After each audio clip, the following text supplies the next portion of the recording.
प्यारे बच्चों, आज हम शुरू कर रहे हैं कक्षा 4 हिंदी का पाठ 13 हुदहुद। बच्चों, हुदहुद एक पक्षी है, तो चलिए हम इस पक्षी के बारे में और बेहतर जानते हैं। हुदहुद को कलगी कैसे मिली? एक बार सुलेमान नाम के बादशाह आकाश में चलने वाले अपने उड़न खटोले पर बैठे कहीं जा रहे थे। बड़ी गर्मी थी, धूप से वह परेशान हो रहे थे। आकाश में उड़ने वाले गिद्धों से उन्होंने कहा कि अपने पंखों से तुम लोग मेरे सिर पर छाया कर दो, पर गिद्धों ने ऐसा करने से मना कर दिया। उन्होंने बहाना बनाते हुए कहा, हम तो इतने छोटे छोटे हैं, हमारी गर्दन पर पंख भी नहीं हैं, हम छाया कैसे कर सकते हैं? सुलेमान आगे बढ़ गए। कुछ दूर जाने पर उनकी भेंट हुदहुदों के मुखिया से हुई। सुलेमान ने उससे भी मदद मांगी। वह चतुर था। उसने फौरन अपने दल के सभी हुदहुदों को इकट्ठा करके बादशाह सुलेमान के ऊपर छाया कर दी। सुलेमान बोले, मैंने गिद्धों से भी मदद मांगी थी, वे मेरी मदद कर सकते थे, पर उन्होंने मेरी मदद नहीं की। तुम गिद्धों से छोटे तो हो, पर चतुर अधिक हो। तुम सबने मिलकर मेरी सहायता की है। मैं तुमसे बहुत प्रसन्न हूँ। मैं तुम्हारी कोई इच्छा पूरी करूँगा। बताओ, तुम्हारी क्या इच्छा है? मुखिया ने कहा, महाराज, मैं अपने सभी साथियों से सलाह करने के बाद अपनी इच्छा जताऊंगा। मुखिया ने साथियों से सलाह करने के बाद कहा, महाराज, यह वरदान दीजिए कि हमारे सिर पर आज से सोने की कलगी निकल आए। बादशाह हंसे और बोले, मुखिया, इसका फल क्या होगा, यह तुमने सोच लिया है? मुखिया बोला, हाँ महाराज, मैंने खूब परामर्श करके यह वर मांगा है। सुलेमान ने प्रार्थना स्वीकार कर ली। सभी हुदहुदों के सिर पर सोने की कलगी निकल आई। लोगों ने सोने की कलगी को देखा तो वे हुदहुदों के पीछे पड़ गए। तीर से उन्हें मार मार कर सोना इकट्ठा करने लगे। हुदहुदों का वंश समाप्त होने पर आ गया। तब मुखिया घबराकर बादशाह सुलेमान के पास पहुंचा और बोला, इस सोने की कलगी के कारण तो हमारा वंश ही समाप्त हो जाएगा। सुलेमान ने कहा, मैंने तो शुरू में ही तुम्हें चेतावनी दी थी। खैर, जाओ, आज से तुम्हारे सिर का ताज सोने का नहीं, सुंदर परों का हुआ करेगा।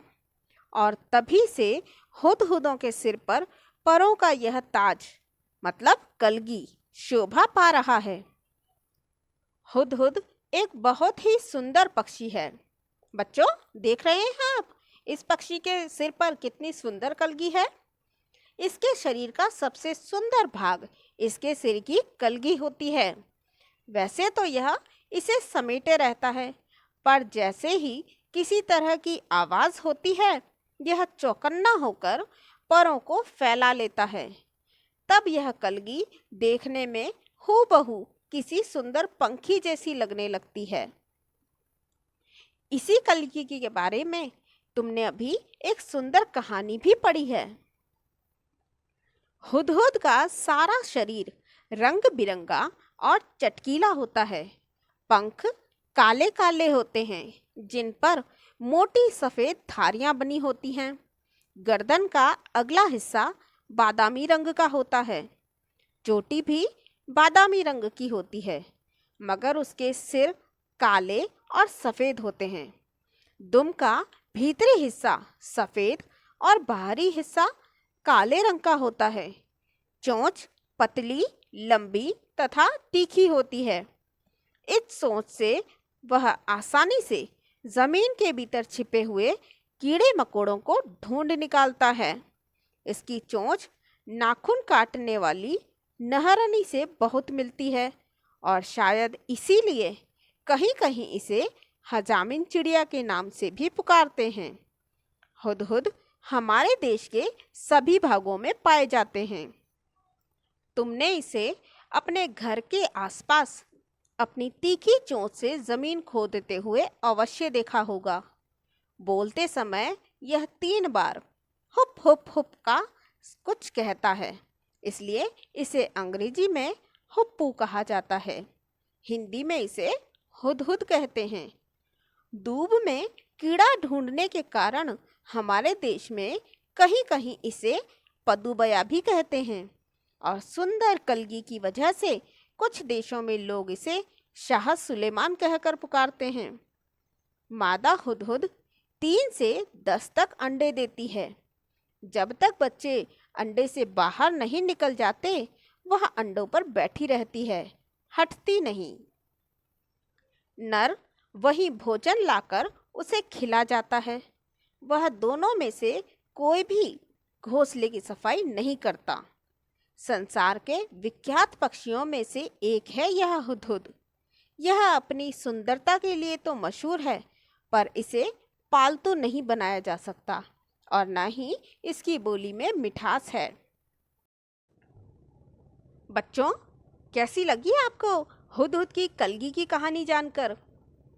बच्चों, क्या आपने हुदहुद को कभी देखा है या उसकी आवाज़ सुनी है?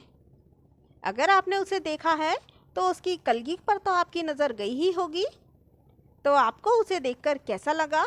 अपना उत्तर कमेंट बॉक्स में ज़रूर दीजिए। अगर आपको ये वीडियो पसंद आया है तो वीडियो को लाइक करें, चैनल को सब्सक्राइब करें और मेरे नए वीडियोस से अपडेट होने के लिए बेल आइकन को प्रेस करें।